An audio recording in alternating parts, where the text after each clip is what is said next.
장안에 각종 화제를 몰고 다니고 있는 빠떼레시 금융 박순희 이사입니다.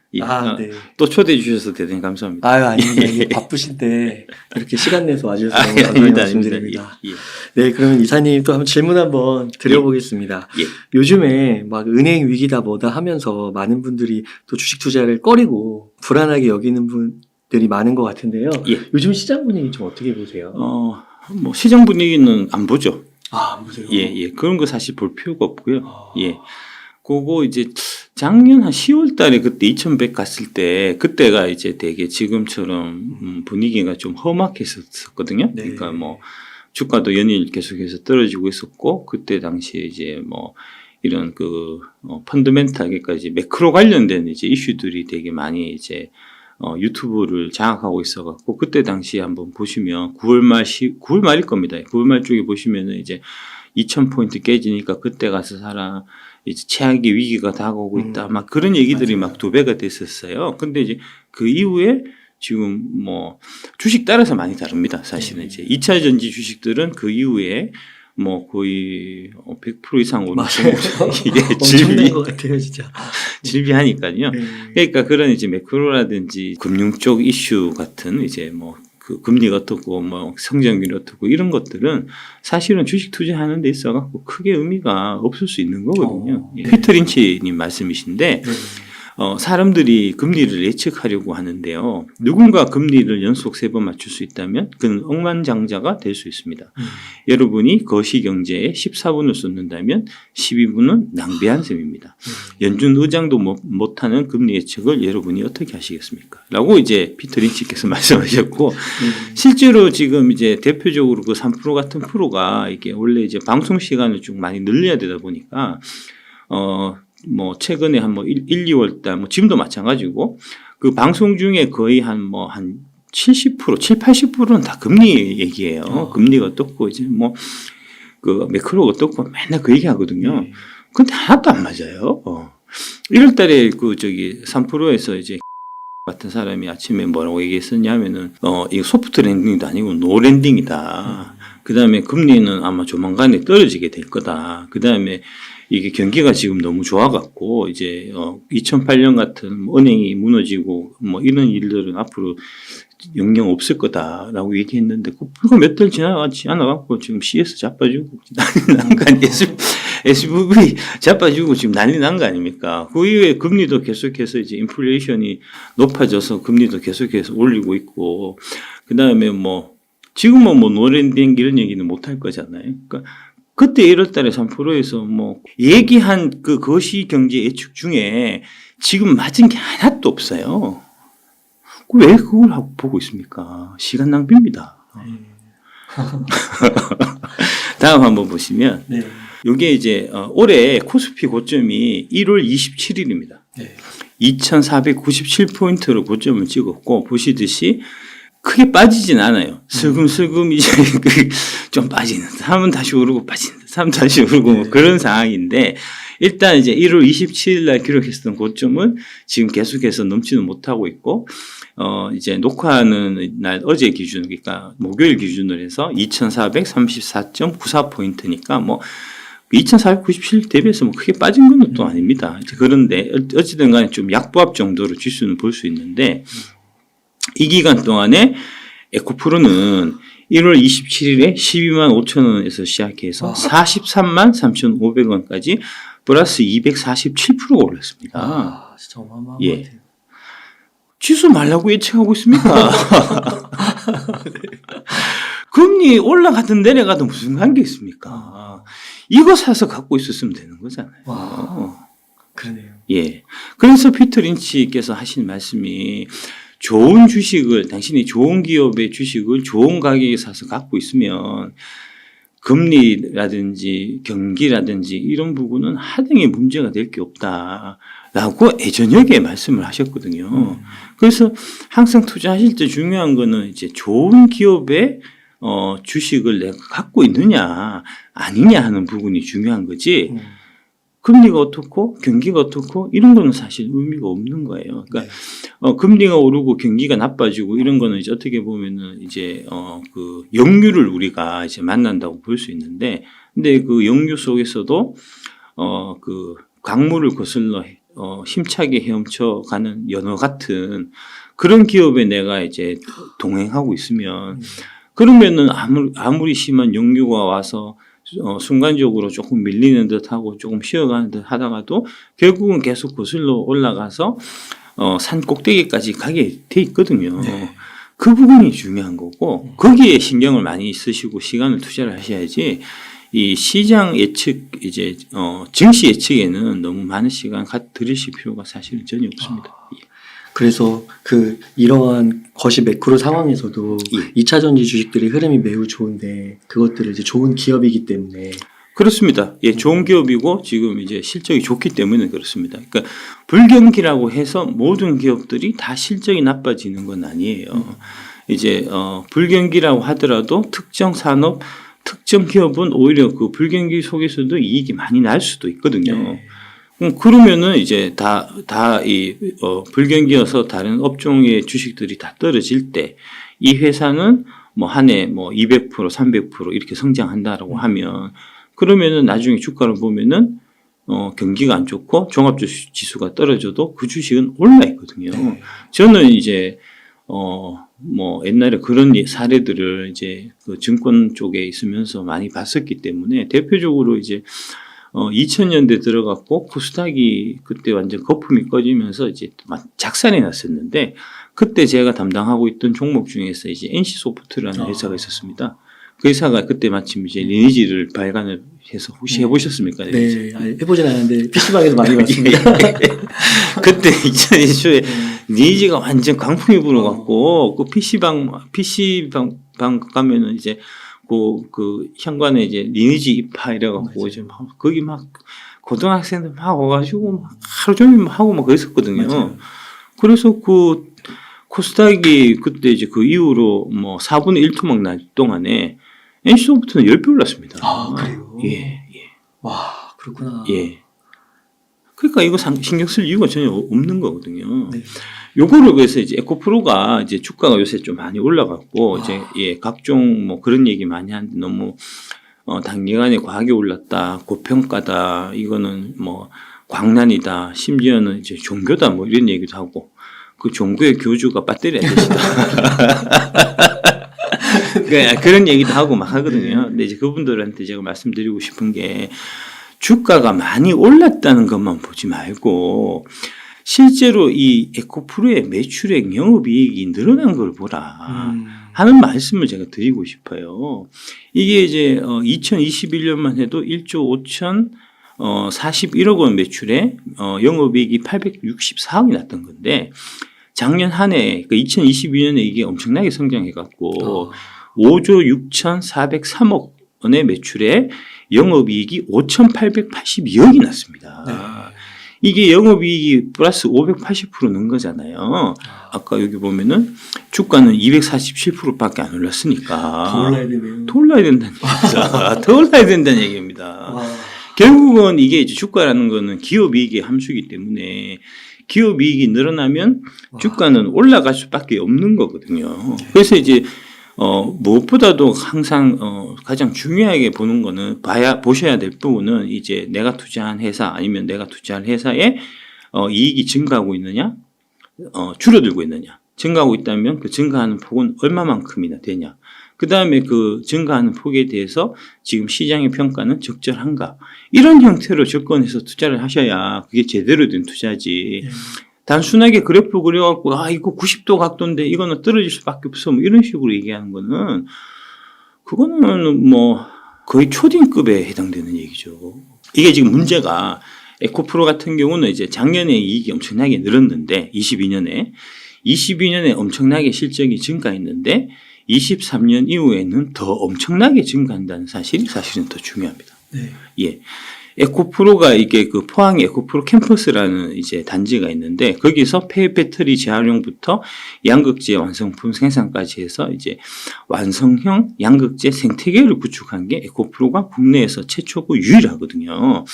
그 부지가 지금 10만 평이 있는데 거기다가 6만 평 더 공사를 해갖고 2022년까지 1조 5천억 투자해서 그 이제 비용 들여갖고 그 공장 지었던 게 작년에 완공이 돼서 거기서 매출을 하고 이익이 빵빵 나오면서 주가가 지금 날아간 거고요. 올해 또 1조 7천억 원을 추가로 투자해서 또 이게 캐파를 더 늘린다는 거잖아요. 그래서 이제 3조 2천억이 이제 총 투자되는 건데, 그래서 추가적인 공장 설립해야 되고, 뭐 이렇게 되면은 매출도 더 늘어날 거고 영업이익도 더 늘어날 거 아닙니까? 이게 지금 단순하게 이제 에코프로 하면은 이제 에코프로 BM을 갖고 있는 이제 지주사 이렇게만 이제 생각하시는 분들이 있는데, 공부가 부족해서 그래요. 대한민국의 증권사들이 단체로 계열도 쳐 빠져서 그렇습니다. 그 부분만 있는 게 아니고 지금 여기도 나와 있지만 영업이익이 616% 증가한 6,189억으로 집계 됐는데, 에코프로 BM이 이제 영업이익이 이 중에서 3,825억을 차지하니까 그럼 나머지 부분이 있을 거잖아요. 네. 에코프로 BM이 아닌 쪽에서 나온 영업이익이 차지한 영업이익이 대략 이제 2,300억, 400억 정도 되고, 그게 비중이 벌써 38%가 된다는 거거든요. 네. 이 38%의 영업이익이 어디서 나왔냐 하면은 이제 그 탄산 리튬을 갖고 와서 수산화 리튬으로 컨버전하는, 이제 전환해서 전기차 쪽으로 이제 들어가는 에코프로 이노베이션이라는 자회사. 그 다음에 이제 전구체가 되게 중요하거든요. 전구체가 이제 양극재 만들기 전 과정인데, 전 과정의 물질인데, 지금 이제 그 전구체 부분이 중국에 지금 우리가 거의 한 90% 이상 의존하고 있는 상태여 갖고, 그거 국산화가 되게 지금 중요해요. 특히 이제 IRA 때문에 그게 한국에서 만들어야 되는 상황이거든요. 그래서 이제 그런 형태가 되는데, 그거를 가장 먼저 시작해서 지금 제대로 공장을 만들어 갖고 생산해서 물건이 나오는 회사가 이 에코프로 산하의 에코프로 머티리얼즈라는 그 회사가 지금 이제 5만 톤 캐파를 갖고 거기서 생산하면서 이익이 팍팍 늘어나고 있고요. 최근에 이제 새만금 쪽에 그 GM이라는 이제 거린메이라는 중국의 전구체 잘하는 회사가 있거든요.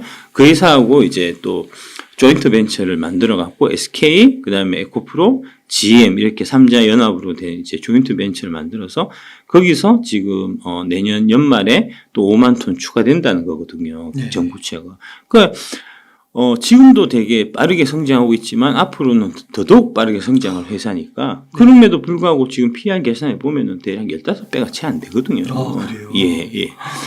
와. 이거를 보고 비싸다고 얘기하니까. 와, 그렇구나. 100까지 가야 되는데. 예. 그러니까 지금 한 5배 올랐거든요. 네. 그 전에 5배 오르기 전에는 이게 PR이 3배였다는 얘기입니다. 3배짜리가 왜 여의도에서 이제 이게 증시에 존재할 수 있었냐면, 지금 우리나라 증권 회사들이 단체로 게을러 빠졌고, 그 다음에 심각한 사심과 편견에 빠져갖고 지들이 산 주식만 이렇게 막 그 밀어 올리려고 하고, 자기들이 많이 갖고 있는 주식은 겉들도 보지도 않고, 그래서 원래 이제 증권회사에서 하는 일이 우량한 회사가 저평가되어 있는 걸 발굴해서 개인들한테 소개시켜주는 역할을 해야 되는데, 그 역할을 그동안 지난 1년 동안 안 했다는 겁니다. 단체로 직무유기했던 거고. 네. 그런 식으로 자꾸 하니까 그 반대로 이제 이런 진실들, 사실들을 제대로 얘기를 해서 개인 투자자들이 돈 벌 수 있게 해주는, 배터리 IC가 인기가 나날이 높아지는 거 아닙니까?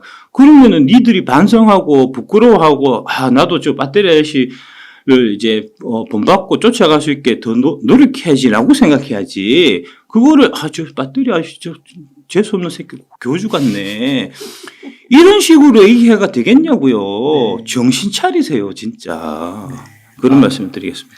이사님, 이렇게 에코프로가 주가로 봤을 때는 그래도 상당히 많이 올랐는데 아직도 더 올라야 될 거라고 보시는 거고요. 그렇습니다.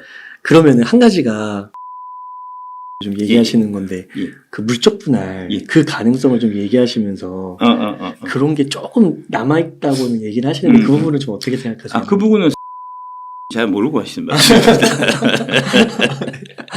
그 물적 분할이라고 하는 거는 이제 기존 있는 사업 부분을 떼내갖고 별도로 이제 회사를 만드는 거를 이제 물적 분할이라고 하고요. 요 회사 같은 경우는 이제 지주사고, 지주사 밑에 여러 가지 사업을 하는 비상장 자회사를 갖고 있는 이제 그런 형태고요. 이게 이제 어떤 형태하고 비슷하냐 하면은 이제 카카오하고 비슷한 거예요. 사실 카카오에서 이제 갖고 있었던 카카오뱅크, 카카오페이, 앞으로는 아마 카카오 엔터테인먼트도 상장을 계획하고 있다는 건데, 이제 뭐 그런 형태로 보셔야 되는 거고요.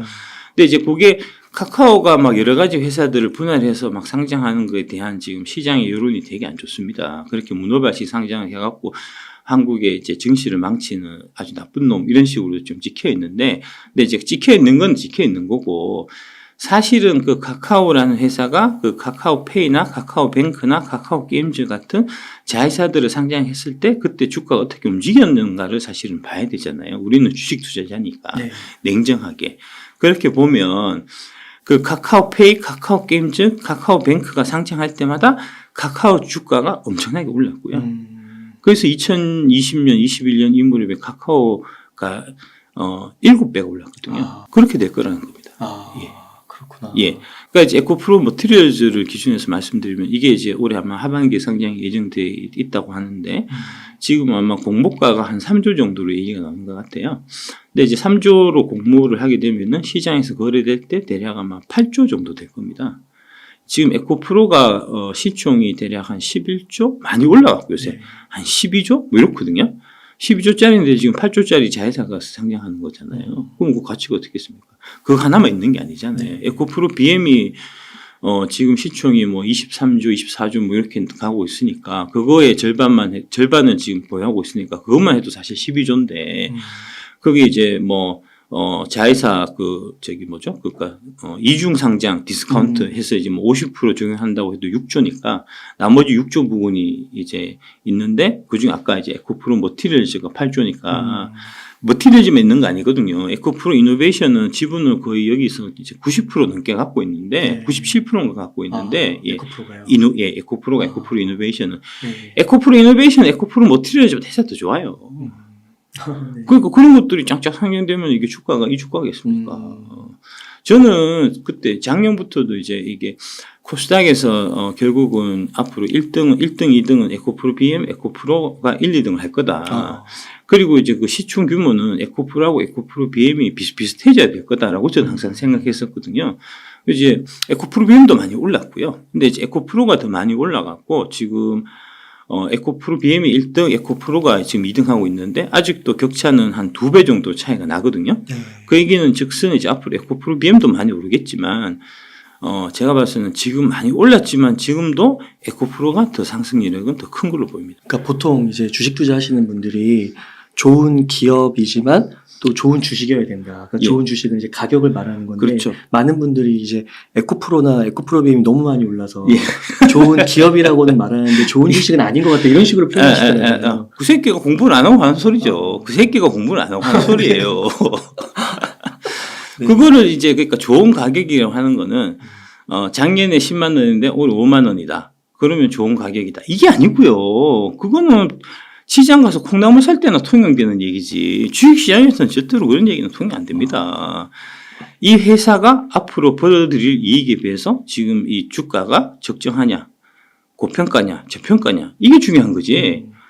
작년에 이게 그러니까 에코프로면 같으면은 작년 6만 원이다가 지금 이제 50만 원 거의 지금 육박하잖아요. 6만 원에도 50만 원 하니까 비싸다. 이렇게 얘기하는 거는 그거는 주식 투자를 뭐 제대로 못 배운 거죠. 그거는 초딩 수준, 초등학교 수준도 졸업을 못하고 하는 얘기입니다. 그러니까 모든 밸류에이션은 항상 미래를 향해 있는 겁니다. 내가 이 회사에 이제 그 주식을 산다는 거는 이 회사에 이제 주주가 돼서 동업자가 된다는 거고 그 동업자한테는 어떤 이득이 돌아가냐면 앞으로 이 회사가 돈을 번 거, 앞으로 벌어들일 돈의 일정 부분을 배당이라든지 아니면 주가 상승이라든지 이런 걸로 이제 받게끔 돼 있는 그런 거거든요. 그러니까 작년에 얼마 많이 벌었다. 이런 거는 아무 소용없고요. 앞으로 얼마만큼 벌어올 거냐 이 회사가 이게 중요한 거잖아요. 그럼 앞으로 얼마만큼 벌어올 거냐는 걸 알려면 먼저 이 회사가 무슨 일 하는지를 알아야 되고 그다음에 이 회사가 하는 일이 앞으로 사업 전망이 어떤지를 판단해서 그래서 이제 얼마만큼의 이익을 벌어올 건가를 얘기를 할 수 있어야 그 다음에 고평가네 저평가네 이런 얘기를 할 수 있는데 지금 에코프로가 고평가되어 있다 지나치게 올랐다라고 얘기하시는 분들은 에코프로가 뭐 하는 회사인지도 몰라요. 아니 당신들이 정부채도 지금 모르고 정부채가 뭐 하는 물건인지도 모르고 지금 에코프로에 대해서 가치에 대해 갖고 평가한다는 거는 말도 안 되는 소리죠 그거는. 제가 몇 가지만 또 반론으로 한번 얘기하겠습니다. 그 미래 이익이 꺾일 가능성은 없는 건가요? 꺾일 가능성 없습니다. 예, 이거는 확실합니다.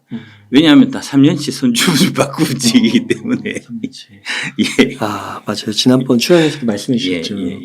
아, 믿으라니까. 3년치 우리가 선주를 주고, 성계약해서 바인딩 계약이라고. 그렇게 얘기하는데 업계에서 우리가 턴업을 하잖아요. 우리가 배터리 만드는 회사니까 양을 우리가 사오는 입장이거든요. 네. 성금 줘야 된다니까요. 우리가 자꾸 그래 얘기해도 자꾸 안 믿으니까 진짜. 아, 네. 아, 그리고 한 가지가 요거는 조금 와닿기는 하는 것 같더라고요. 왜냐면은 그 신문에 나온 건데 그 에코프로랑 에코프로비엠이랑 시가총액을 합치면 네이버를 넘어섰다는 거예요. 당연하죠. 당연히 넘어서야죠. 네이버는 그 에코프로 그룹의 5분의 1, 10분의 1 가치도 없어요. 아, 그런가요? 당연한 거 아닙니까? 지금 에코프로가 지금 보면은 이게 영업이익이 작년에 6,189억이잖아요. 올해 아마 1조 정도 나올 텐데 에코프로만. 네이버가 지금 영업이익이 1조 안 될걸요? 예. 똑같은 1조잖아요. 그러니까 당연히 에코프로 그룹이 더 높아야죠. 네이버에 비해서. 올해 실적만 봐도 그렇잖아요. 네. 근데 앞으로 보면 향후에 벌어들일 게 중요한 거 아닙니까? 향후 성장성. 네. 네이버가 무슨 성장성이 있습니까? 지금 작년에 영업이익이 줄어드는 회사고, 결국은 네이버가 이제 광고 영업하는 회사인데, 올해 광고가 되겠습니까? 불경기에. 올해 영업이익이 더 줄 거라고 봐야 되거든요. 맞아요. 유튜브 수익도 줄었어요. 아, 그러니까요. 그렇잖아요. 그죠? 피부 느끼실 거잖아요. 네, 맞아요. 여기는 매년 100%씩 성장하는 회사들이에요. 당연히 네이버가 이 회사에 비해서 5분의 1, 10분의 1밖에 안 돼야 되는 게 맞죠. 그게 제대로 된 가치 평가죠. 그냥 단순하게 네이버가 2020년에 40만 하다가 50만 하다가 지금 20만 하니까 네이버는 싸고, 이거는 이제 20년, 21년 6만 하다가 지금 50만 하니까 비싸다. 이렇게 얘기하는 거는 도대체 배워먹지도 못하고 하는 소리죠.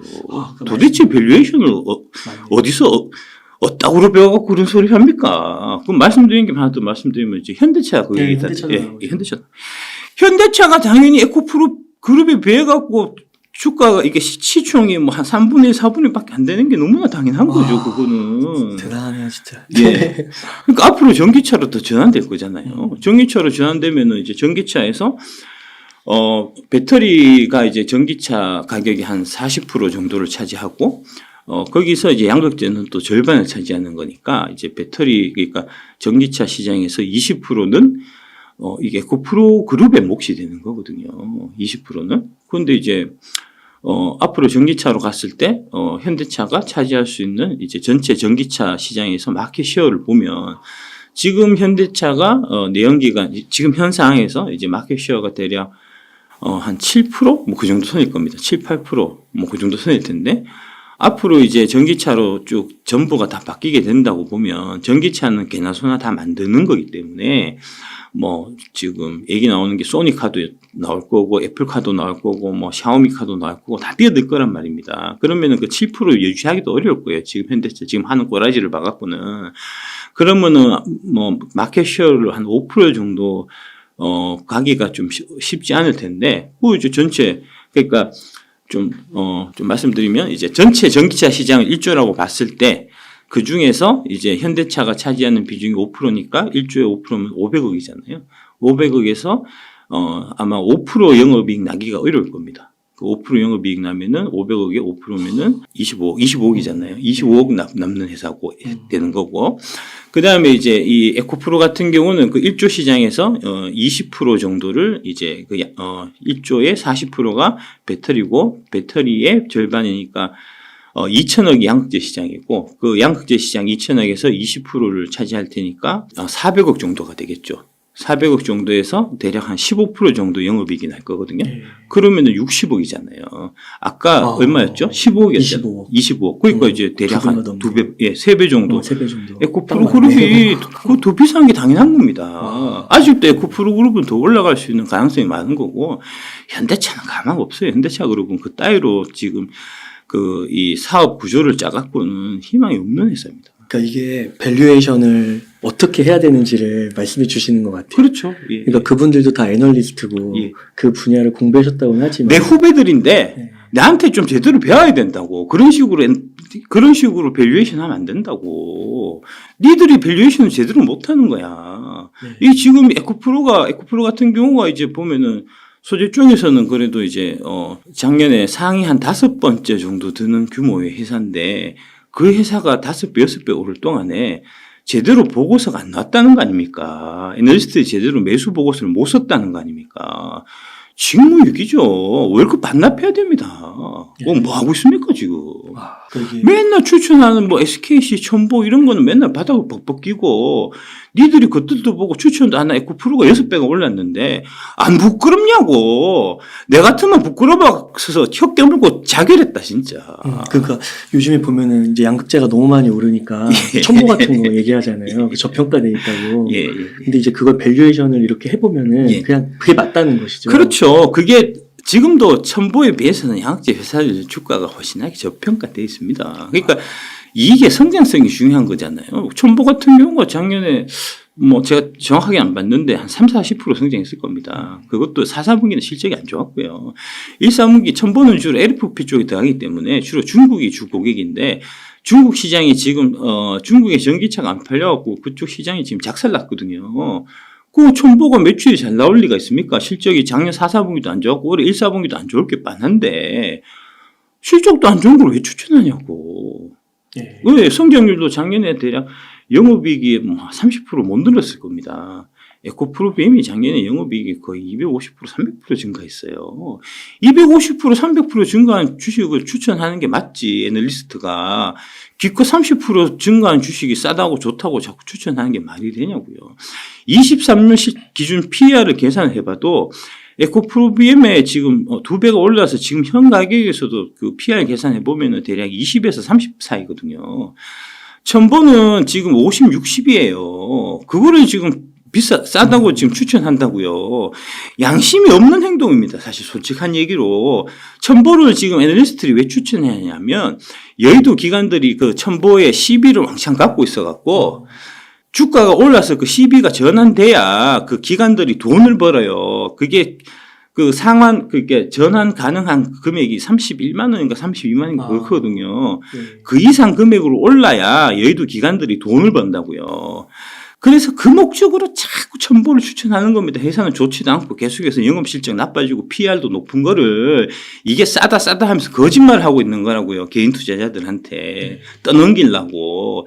이래갖고 되겠냐고요, 이게. 그러니까 이게 시청자님들께서 그 막 싸다 비싸다 이런 거를 그냥 방송에서 듣고 그냥 그럴 걸 판단하시잖아요. 그 새끼들 얘기하는 거 지금 다 거짓말이고 다 사기입니다. 다시 한번 그거 꼼꼼하게 따져보고 싼지 비싼지를 본인이 판단하셔야 돼요. 결국은 투자라는 거 말 자체가 내가 이 돈을 지불하고, 그러니까 내가 지불하는 거는 이 주가가 지금 거래되는 주식의 가격이고 내가 얻는 거는 가치거든요. 그런 개념이 투자란 말입니다. 그런데 내가 지불하고 받는 가치가 내가 지불한 가격 대비해서 낮아야지 내가 돈을 버는 건데 지금 그러니까 그 가치 평가가 결국은 투자의 모든 것이잖아요. 그런데 그 가치를 제대로 평가를 안 하고 그거를 이게 여의도의 뭐 애널리스트나 증권 방송이나 전문가나 이런 사람들이 하는 얘기에 혹해갖고 그거를 그냥 100% 믿고 따라가서 나중에 잘못되면은 그 사람들 욕하고 이따구로 하니까 당신들이 발전이 없는 거죠. 네. 가치 평가가 제일 중요한 겁니다. 가치 평가가 모든 것이기 때문에 가치 평가가 물론 어렵고 공부도 많이 해야 되지만 저 수준까지 올라오려면은 30년, 40년 해야 되고 30년, 40년 한다고 해서 저만큼의 수준이 된다는 보장도 없지만 그래도 해야 돼요. 그게 전부거든요. 그러면은 그 이사님께서 그 처음에 등장하실 때 있잖아요. 그때는 2차전지 주식들이 다 쌌나요? 엄청나게 쌌죠. 엄청나게 쌌는데 그것도 이제 다 싼 게 아니고 제가 말씀드렸던 8개 종목 위주로 싼 거고요. 그때 당시에도 SKC나 지금 첨보나 이런 주식들은 비쌌어요. SKIT는 진짜 말도 안 되게 비쌌고요. 옛날에 SKIT가 25조까지 갔었거든요. 그거는 진짜 있을 수 없는 가격이었고요. 그러니까 지금 4분의 1통은 나고 5분의 1통은 나고 하는 거 아닙니까? 결국은 이제 장기로 봐서 이게 이제 주식은 증시는 저울개라고 하는데 결국 이제 그 기업의 가치대로 움직이거든요. 단기는 이제 단기적으로 뭐 한 달, 2달, 석 달, 6개월, 1년 뭐 이 정도 범위까지는 시장의 수급이나 그 이제 또 뭐 작전, 그 다음에 이제 그 증권사 애널리스트들이 이제 펌프질하고 뭐 이런 거에 따라 갖고 이제 움직이는 경우가 많이 있지만 3, 4년을 갖고 가면 결국은 그게 그 가치에 수렴을 하고 그래서 이제 그 무게를 재는 그 저울계의 역할을 하는 그 부분이 바로 밸류에이션이고 네. 그래서 밸류에이션이 사실 제일 중요하고 밸류에이션이 모든 것인데 사실 2차 전지만큼 밸류에이션이 쉬운 업종이 없습니다. 네. 이건 돈 벌어가고 날로 주는 거거든요. 그러니까 이게 약간 그 우스갯소리인데 예. 그 배터리 아저씨 보고 산다고 예. 많은 분들이 그러니까 저보고 사시면 돼요. 저보고 사시면 돼요. 그러니까 제일 중요한 거, 제일 좋은 거는 이제 제 말 듣고 이게 밸류에이션이라는 게 이런 거구나. 지금 밸류에이션에 대해서 내가 열심히 공부해서 저 배터리 아저씨만큼 안 되더라도 배터리 아저씨에 좀 근접하는 수준이 돼야지 해서 막 공부를 해서 그 실력을 키우는 게 사실 제일 좋은 방법이고요. 근데 시간 많이 걸릴 겁니다. 그동안은 돈 못 벌 거 아니에요. 그러니까 일단 처음에는 배터리 아저씨가 말하는 8종 그냥 대충 사서 그걸로 돈 벌고 돈 벌면서 공부해갖고 저하고 이제 좀 뭐 비슷한 수준까지 올라갈 수 있도록 이제 노력하시면 되죠. 네. 배터리 아저씨의 활약도 있었지만 그 기업의 밸류에이션도 실제로 있었다. 그럼요. 제가 한 거는 사실은 이제 그 밸류에이션을 그러니까 여의도가 단체로 무능하고 사악하고 이제 탐욕에 빠져 있어갖고 그런 밸류에이션을 이제 한 실력도 안 되고 일단 기본적으로 실력도 많이 떨어지고 실력이 떨어지는 놈이 거기다가 이제 자기 욕심도 탐욕을 부려갖고 어떤 특정한 이제 사리사욕을 채우기 위한 형태로 밸류에이션을 막 하다 보니까 밸류에이션 자체가 엉망진창이어서 3, 4년 들고 가면은 10배 갈 만한 주식들이 널려 있었어요. 그래서 그 널려 있었던 주식을 제가 8개를 딱 이렇게 픽해갖고 작년부터 여러분들한테 쭉 말씀드렸던 거고 그 중에서 이제 지금 다 올라오고 있는 건 아니고요. 에코프로하고 뭐 에코프로 BM, 포스코 케미칼도 많이 올랐었고 뭐 이제 몇몇 종목은 많이 올랐고 아직 좀 올랐지만 그래도 좀 덜 오른 종목도 있고 많이 올랐지만 더 올라갈 종목도 있고 이제 뭐 그런 거니까요. K배터리 레볼루션에서 말씀해 주신 8개 종목 얘기해 주셨고 예. 또 방송에서도 포트폴리오도 공개해 주셨잖아요. 예. 혹시 변동사항은 없으신지? 예, 변동사항은 없고요. 네. 예, 25년 12월 31일까지는 안 팔고 갖고 가겠다고 제가 책에도 적어놨기 때문에 네. 변동 없을 겁니다. 그대로 갈 거고 그게 이제 그 옛날에 2010년도에 이제 그 글로벌 시장을 주도했었던 이제 판과 같은 이제 그런 느낌이라고 보시면 될 거고 일단 이제 배터리 쪽에서 LG 에너지 솔루션, SK 이노베이션, 그다음에 양극재 쪽에서 에코프로 BM, 포스코 케미칼, LG 화학, 그다음에 나노신소재, 에코프로, 포스코홀딩스 이렇게 8종목이죠. 예. 네. 웬만하면 이제 외우셔도 되지 않나요?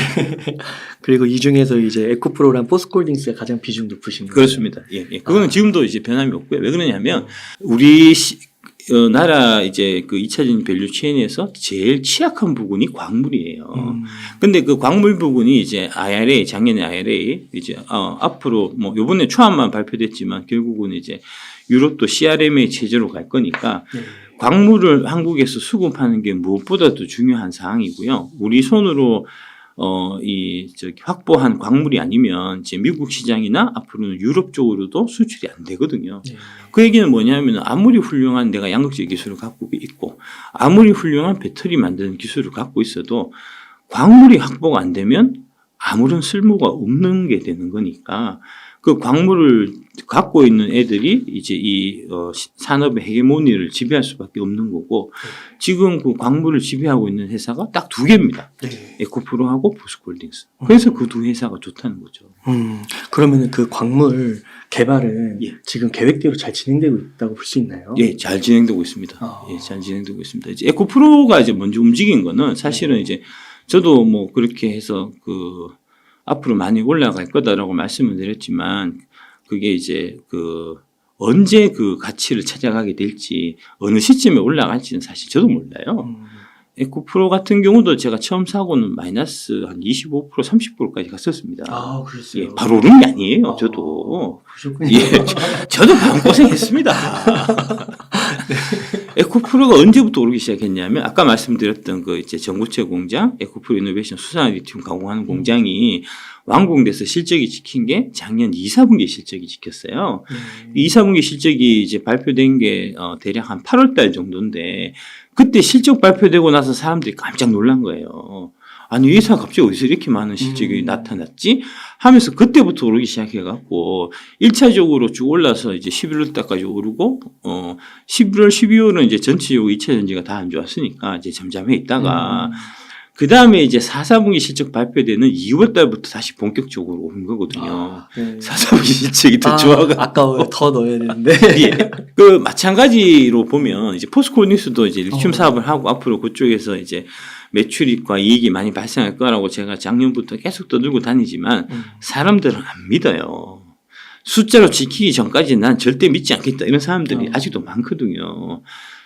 그래서 이제 결국 에코프로의 케이스를 보면은 그 숫자가 찍히는 시점부터 움직이지 않겠나라고 생각할 수 있는데, 1차적으로는 이제 그 호주의 광석 여물을, 광석 리튬을 갖고 와서, 필바라는 회사입니다. 호주의 필바라라는 이제 광산 회사에서 그 채취된 스포듐민이라는 이제 리튬 광석을 갖고 와갖고, 그거를 이제 광약에서 리튬으로 만드는 그 이제 라인이 완공되는 게 올해 10월이거든요. 그러면은 이제 그게 4, 4분기 실적에 리튬이 처음으로 찍히는 거잖아요. 그게 이제 내년 실적 발표는 내년 한 2월 정도가 될 테니까 아마 그 무렵 늦어도 그때에 되면은 이제 포스코홀딩스도 움직일 수 있지 않겠나.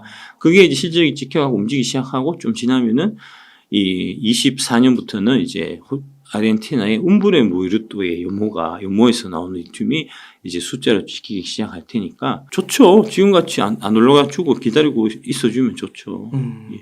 그러니까 포스코는 퍼가 5, 6 정도밖에 안 5, 6주, 예. 그렇죠. 예. 그러면 에코프로가 15면은 예. 아직 3배 정도는 더 갈 수 있다는 거죠. 자료를 제가 안 갖고 와갖고 이제 제가 계산 한번 그때 최근에 안 그래도 저도 자꾸 뭐 사야 되냐 말아야 되냐 뭐 돌아갈 수 있냐 자꾸 물어보셔갖고 제가 한번 검토를 다시 한번 해봤는데 포스코홀딩스가 지금으로 봐서는 가장 상승률이 큰 종목으로 나오더라고요. 아, 그래요? 예, 계산해 보니까. 와, 그렇구나.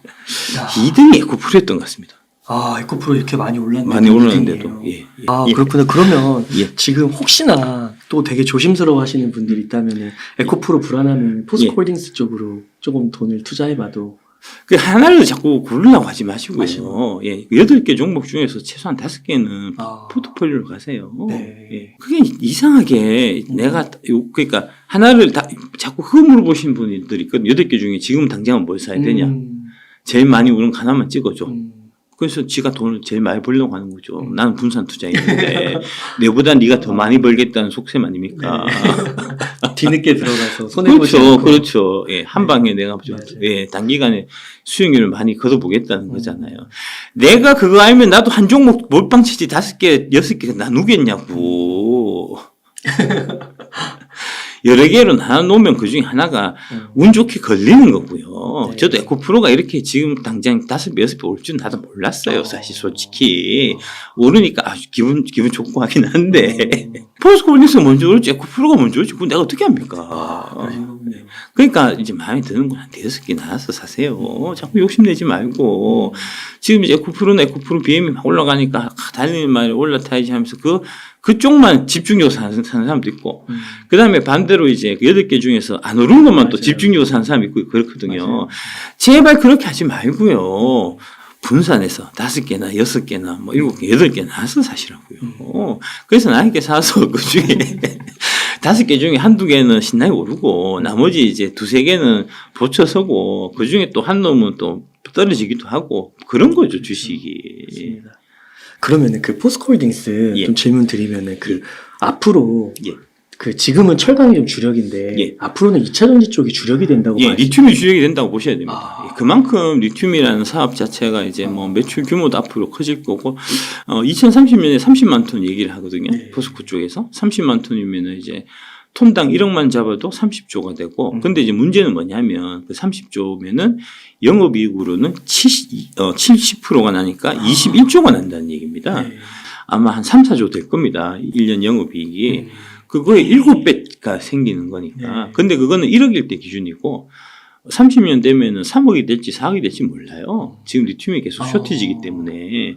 만약에 4억이 되면은 이제 80조가 1년에 영업이익이 난다는 거가 되는 거니까 어마어마한 거잖아요. 진짜 어마어마해요. 그럼 뭐 떨어질 거야. 뭐 지금 PL 5배인데 지가 떨어져봐야 얼마나 떨어지겠습니까? 배당받고 개기면 되죠. 맞아요. 배당도 많이 주고. 많이 주고. 혹시 잘못돼갖고 뭐 아르헨티나 웅벌에 뭐 이렇다 해서 연락 파봤는데 리튬이 안 나온다. 뭐 안 나와도 뭐 떨어지게 하겠습니까? 뭐 PR이 어차피 5배, 6배인데. 맞아요. 그런 식으로 포스코딩스는 접근하시면 되지 않겠나. 맞네요. 예, 싶습니다. 그럼 만약에 이사님께 예. 돈이 한 추가로 예. 좀 한 5천만 원 더 생기신 거예요. 예. 그러면 어떤 걸 좀 더 추매하시겠어요? 에코프로는 너무 많이 올라갔고, 사실은. 이거 지금 가격 더 사봐야 뭐, 크게 이제 주수가 더 늘어날 것도 아니니까, 에코프로를 사긴 좀 그럴 것 같고, 많이 오를 수 있을 것 같긴 많이 오를 수 평균 있을 것 단가가 안 같은데. 변할 거 아니에요? 평균 단가가 안 변할 것 같아갖고, 그렇고. 에코프로 BM을 조금 사고 싶은 생각이 좀 들고요. 그래요? 예. 그 다음에 LG화학도 괜찮을 것 같고요. 폴은 많이 갖고 있긴 한데, 좀 고민이 좀 됩니다. 더 넣을지 말지. 뭐, 한 그 정도 선으로 좀, 지금은 좀, 땡깁니다. 예. 그 LG화학은 예. 왜 못 오르는 거예요? 여기도 그 양극재 기술이. 그 부분 왜 그러냐면, LG화학 담당자가 기존 화학 담당자예요. 애널리스트가. 양극재 담당자가 아니고. 그럼 그쪽에 보고서가 안 나오는 거예요? 보고서 안 나오죠. 보고서 안 나죠. 그런 건가요? 예. 에코프로가 사실 그런 문제가 있어요. 에코프로가 지주사잖아요. 2차 전지 담당 애널리스트가 에코프로를 담당하고 있는 애널리스트가 아주 극소수입니다. 왜냐하면 지주사니까. 그러면 지주사가 에코프로 담당해야 될 거잖아요. 지주사 담당이. 지주사 담당은 나는 SK 그룹이나 LG 그룹이나 같은 이제 대그룹 지주사만 담당하지. 에코프로 같은 중소기업 지주사는 난 담당 안 해. 이러거든요. 그럴 수 있겠네요. 그래서 저게 커버 자체가 안 되고 있던 종목이에요. 에코프로는 여의도에서. 그럼 에코프로를 예. 그 이사님께서 거의 발굴하신 건가요? 그렇죠. 그 제가 얘기한 거예요. 저거 전구체 앞으로 중요하고 전구체 사업 중요하고 리튬 사업 중요한데 전구체 리튬 하는 에코프로가 있다 봐라 하는 거. 그 얘기하는 사람 접니다. 몰랐는데. 그전에는 몰랐다니까 아무도. 그러니까 내가 맨날 여의도 욕하잖아요. 뭐 하는 일이 도대체 뭐냐 너네들은. 그렇구나. 이게 밸류체인사에서 가장 광물은 가장 중요한 건데 맨날 IRA 해갖고 IRA도 우리는 광물 규정이 너무 까다로워갖고 중국에서 80% 90% 수입해갖고 우리는 혜택 못 받아 이딴 소리나 하고 실제로는 그런 혜택을 받기 위해서 물밑에서 벌써 2016년부터 움직인 회사입니다. 에코프로가 2016년부터 움직여서 2017년에 펀딩해서 공장 짓기 시작해갖고 완공이 22년이란 말입니다. 그런 거는 애초에 공부가 안 됐으니까 뭐 하는 거 있는 회사가 있는지도 모르고 계속 뻘소리하고 나중에 다시 밸류치 올라가니까 저거는 진짜 너무 과하게 올랐어. 저 회사는 떨어져야 돼. 저거 자꾸 저렇게 올랐는데 자꾸 더 오른다고 부추기는 저 박순혁 이사 저 사람은 나중에 천벌 받을 거야. 이렇게 험담이나 하고 다니고 이따구로 행동해갖고 되겠냐고요. 당신네들이 공무원입니까? 산업이 이렇게 급격하게 바뀌고 회사가 이렇게 자기들을 이제 살아남기 위해 갖고 이렇게 이 시장 상황에 바꿔갖고 계속해서 모양을 바꿔나가면 그에 따라서 애널리스트 조직들도 당연히 그에 따라서 바꿔나가야죠. 지금 그 문제가 아까 이제 이거 2차전지 밸류체인 전체를 보면 에코프로는 지주사하고 이제 연결돼 있어서 지금 커버가 안 되고 있는 문제가 있고 그 다음에 이제 SK 온이 배터리 회사에서는 두 번째로 큰 회사예요. 근데 SK온이 지금 전혀 분석이 안 되고 있습니다. 왜 그러냐면 SK온은 SK이노베이션 밑에 자회사로 들어가 있잖아요. 정유 쪽으로. 정유 쪽입니다. 정유 담당 애널리스트가 맡아 있습니다. 그래서 보시면은 이제 그 배터리 셀 3사 추천하는 거 보면 맨날 LG엔솔 아니면 삼성 SDI예요. SK 이노베이션 추천하는 사람 단 한 사람도 못 보셨을 거예요. 왜 그런 줄 압니까? 자기 담당 업종이 자기 담당 종목이 아니니까 추천을 못 한다고요. 애널리스트들이. 뭐 이런 경우가 다 있습니까? 이런 개 같은 경우가 다 있습니까? 진짜. 근데 그런 보고서가 안 나오면 예. 살 수가 없는 건가요? 기관들은? 사는 게 꺼려지죠. 꺼려지는 거죠. 예, 기관들은. 책임 같은 거. 너 저기 왜 샀냐. 근거 대라. 근거 대라. 작년에 포스코홀딩스가 그랬다니까요. 포스코홀딩스가 철강 회사라 갖고 회사가 철강 회사 벗어나서 리튬 한 회사로 바꾸려고 물적 분할해서 이름까지 다 바꿨는데도 애널리스트들이 계속 이건 철강이야. 무조건 철강이야. 리튬 회사 아니야. 이렇게 계속 그걸 막 하다가 제가 여의도를 돌아다니면서 야, 이 리튬이 2023에서 얼마나 중요한지 아냐. 포스코가 홀딩스가 갖고 있는 움브레 뭐 이렇듯 그 리튬 연모가 얼마나 가치 있는 줄 아냐. 이거 반드시 가봐야 된다고 제가 노래를 부르고 소리를 질러갖고 기껏 작년 가을 정도에 애널리스트들이 포스코 홀딩스가 리튬 사업을 한다는 거를 보고서에 적기 시작했어요. 네. 예. 이렇게 낙후돼 있고 후지고 그다음에 이 일을 똑바로 안 하고 게을러 터진 게 지금 여의도 증권사의 지금 본 모습입니다. 그러다가 이제 갑자기 숫자가 확 찍히면은 이제 예. 그때 그때 거꾸로처럼 한 거죠. 이제 그때 한 이제 거죠. 오르기 시작하는 거. 50만 원, 6만 원 할 땐 그때도 안 보다가 그때는 이제 커버를 안 할 수가 없는 거죠. 예, 숫자가 50만 원 돼서 찍히면 그때 커버한다니까요. 한심한 거죠. 뭐 하는 짓입니까? 아니 증권사가 하는 역할이 그런 이제 저평가되어 있는 좋은 주식을 잘 발굴해서 개인들한테 소개해갖고 개인들이 그 투자해갖고 돈 벌게 해야 그게 증권회사 역할인데 우리나라 증권사 중에 그 제대로 된 역할을 한 놈은 아무 놈도 없고 그 역할을 배터리 애쉬가 대신한 거 아닙니까? 네. 그 증권사 다 없애고 그냥 내가 대한민국 증권사 할래요.